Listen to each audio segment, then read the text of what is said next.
Hello, physics students, and welcome to the second video for topic 9.1, a higher level topic on simple harmonic motion. Our treatment of simple harmonic motion here will be different than it was before. We're going to quantify it now mathematically with equations, whereas before we pretty much dealt with simple harmonic motion qualitatively, okay? So to start off, just to remind you what I mean by simple harmonic motion, it's motion of any body when it's moving in such a way such that its acceleration is directed towards a fixed point, and we almost always call that the equilibrium position. So if you think about a pendulum or a mass on a spring and so forth, it's always being, that object that's oscillating is always being accelerated back towards its equilibrium position, okay? And more specifically, we've been harping on this quite a bit. The acceleration as a function of time is always proportional to the negative of the displacement function of time. And that negative sign is crucial. If you remember where that negative sign originally came from, it was during our treatment of springs and Hooke's law, right? Where there was the restoring force, which was by Newton's second law, always proportional to the acceleration, right? Okay, so again, the object is always accelerating towards its equilibrium position. So there are two conditions for simple harmonic motion as we discussed before. Number one, you have to have some sort of fixed equilibrium position. And number two, the acceleration is proportional to the negative of the displacement. If you think about number two, so what we need is we need to come up with a function for which the second derivative, okay, because acceleration is the second derivative of displacement, an equation where the second derivative is proportional to the negative of the original function. And it turns out that there are only two functions that satisfy that condition, which I'll talk about in just a second here, okay? All right, so if you remember, for example, a simple mass spring oscillator, okay? I think you've seen this. This is from your textbook, okay? This particular mass has an amplitude of 2 centimeters, right?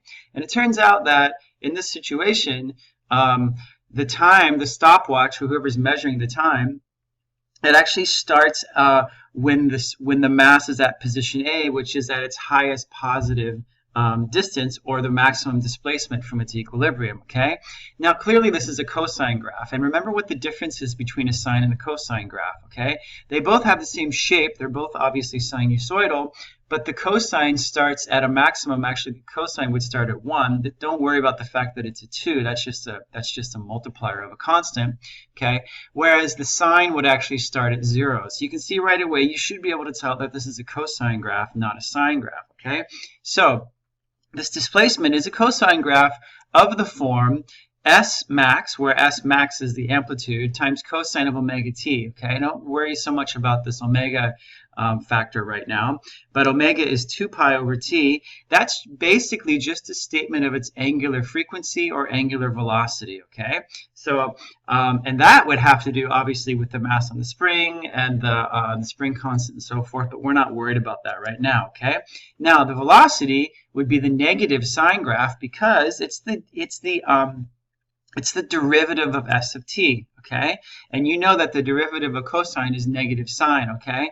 Don't forget to differentiate what's inside the parentheses here. The derivative of omega t with respect to t is simply omega. And that's where this omega comes from right here, okay? And you can probably sense that when we take the second derivative, we're going to get an omega squared, and in fact we do. This is a very important slide. You want to probably pause it and really study these three graphs and how they're related. Again, we've been talking about this for a long time, and essentially what this is this is just, again, relating motion graphs, displacement time, velocity time, and acceleration time graphs. But the only difference now really is that we're quantifying them with trig functions, where everything is in radians, by the way, which I'll explain in just a little bit, and the fact that the graphs are sinusoidal. But really, it's the same thing that we've been doing the whole time, okay? All right? Now, notice how this is proportional to negative omega squared s of t, okay? Where s of t here is s max cosine omega t as it was before. Okay? Okay, so a little bit about that omega t term. Don't be too freaked out by it, okay? Omega is in radians, and it's a statement of the period or the frequency of the oscillation. So omega t simply indicates what fraction of a period is returned by the function at a given time t. So obviously, if t equals the period, then omega t is simply 2 pi, as it should be, okay? All right? Okay, so for the preceding graphs, all right, let's just do a couple of quick mathematical examples here. You can see that the period is 4 seconds. Okay, so s at 1 second, all we do is I've calculated omega t here, which is 2 pi over 4, right? Because 4 is your period, which is pi t over 2. Now, at 1 second, all you do is you just plug 1 in for t, and you have that it's 2, because 2 was the amplitude, times the cosine of pi over 2, which is 0, right? Because the cosine of pi over 2 is 0, right? That's this right here, okay? Now, s of 2 at 2 seconds, you can see it's at its negative amplitude. Well, that negative comes from the fact that that's a cosine of pi, and so forth. S of 3 right here, and S of 4 right there. So you can see that it works. It's beautiful. And the thing I have to remind you of time and time again is you always want to set your calculator to radians mode. That's super duper important. You can try doing some of these in radians correctly and then try to do them in degrees, and you'll see how wildly erroneous your answers will be when you're in degrees. Okay, so don't make that mistake. Now, what does your data booklet give you? Okay, this is the form of these equations that the IB data booklet gives you. So I just want to kind of highlight how these are different, but really the same from the way I've been presenting them here and in class. Okay, now it turns out that when the displacement function is expressed as a sine function, that means that at t equals 0, you're starting when the object is going through its equilibrium position on its way up. Okay. All right, v down here underneath, this is the derivative of that function right there, okay?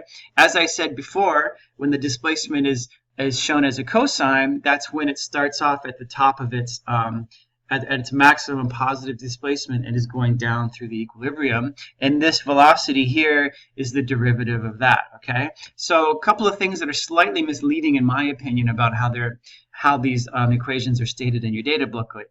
Number one, is they're not indicating these as functions of t, but they really are, right?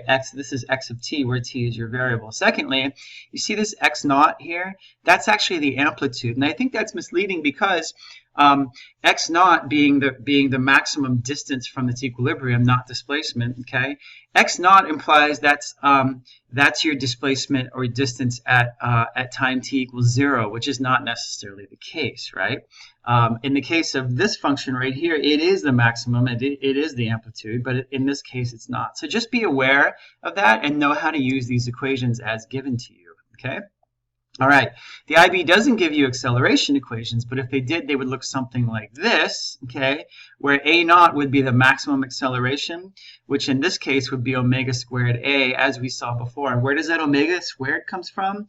It comes from the second derivative of the displacement function, which gives you acceleration. Okay, very important slide right here. Make sure that you know how to use these equations, okay?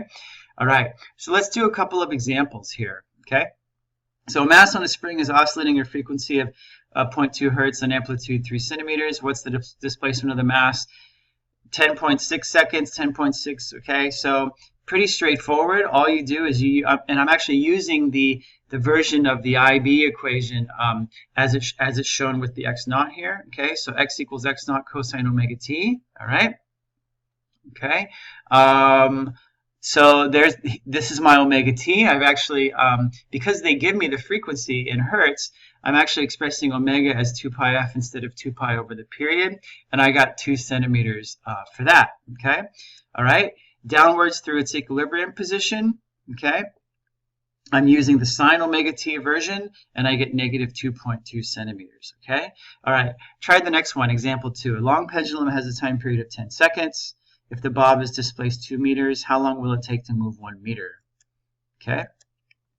All right.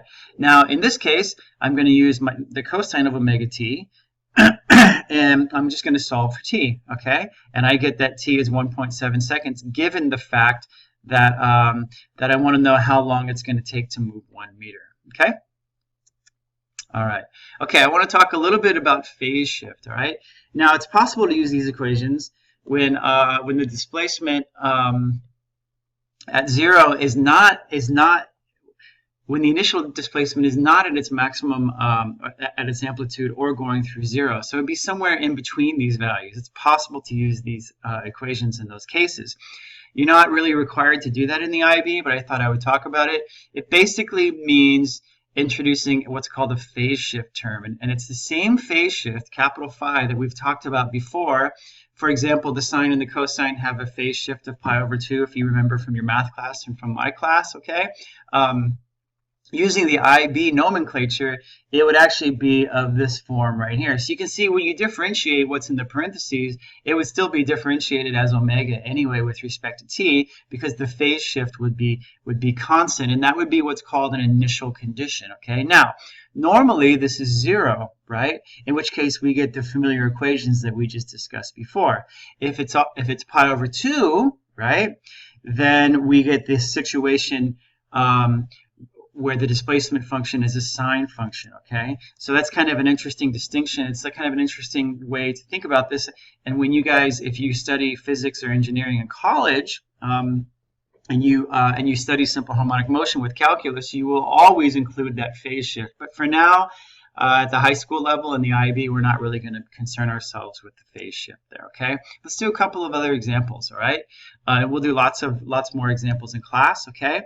Particle undergoes simple harmonic motion, amplitude of 4, angular frequency of 2 hertz, okay? Find the position at 5, the velocity at 5, and the acceleration. Go ahead and try this one on your own before I give you the solution.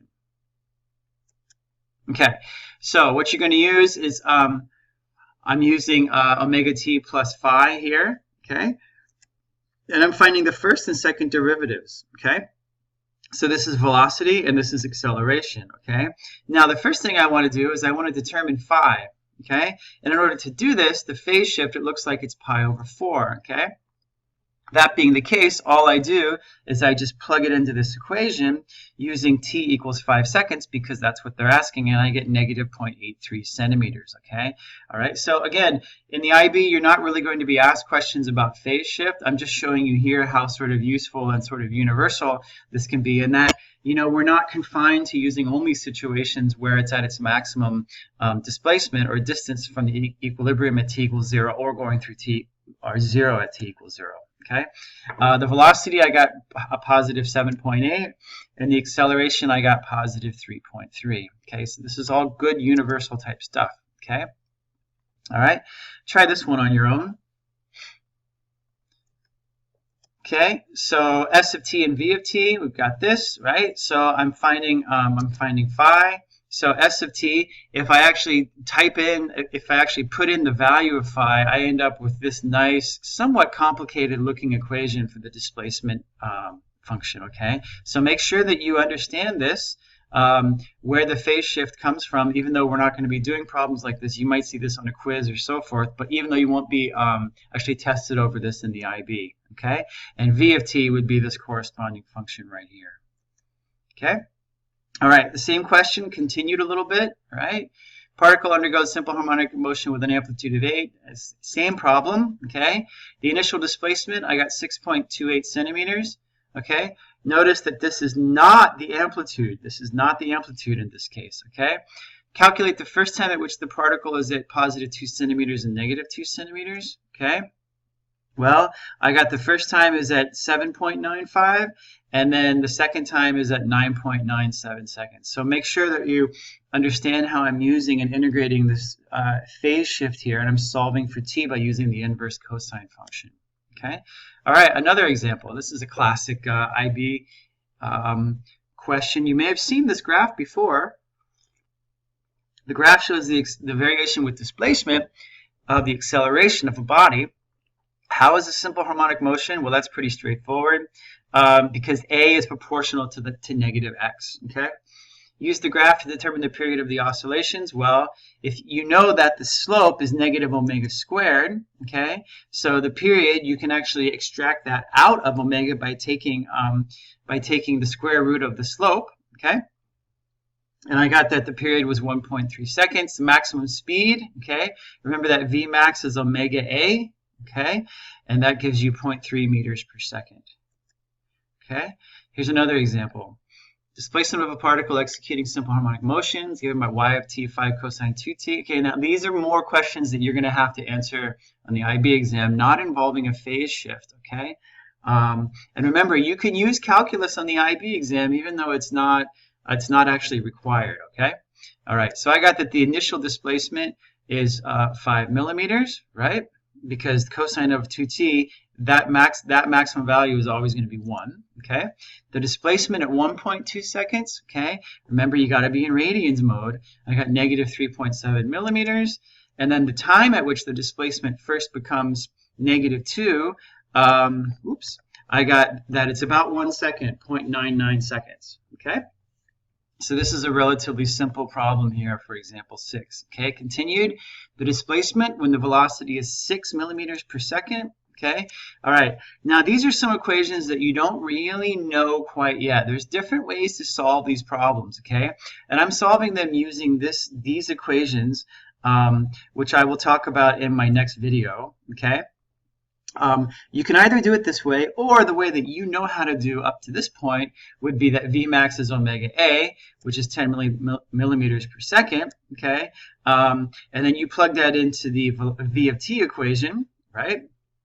And solve for t, and then you take that time, and then you put it back into your displacement equation, okay? This is kind of a little, sort of a roundabout way to do it, but really the only way that you know how to do it yet. This I will revisit in just a little bit in the next video. Okay. All right. So just to summarize before I wrap up this video, we've seen that basically anything moving in simple harmonic motion, of course, does so according to this equation as we've been talking about for a while. All right. Okay. And that's what's called the defining equation of simple harmonic motion.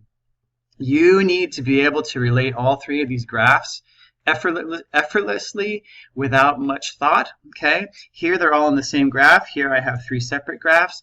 Remember that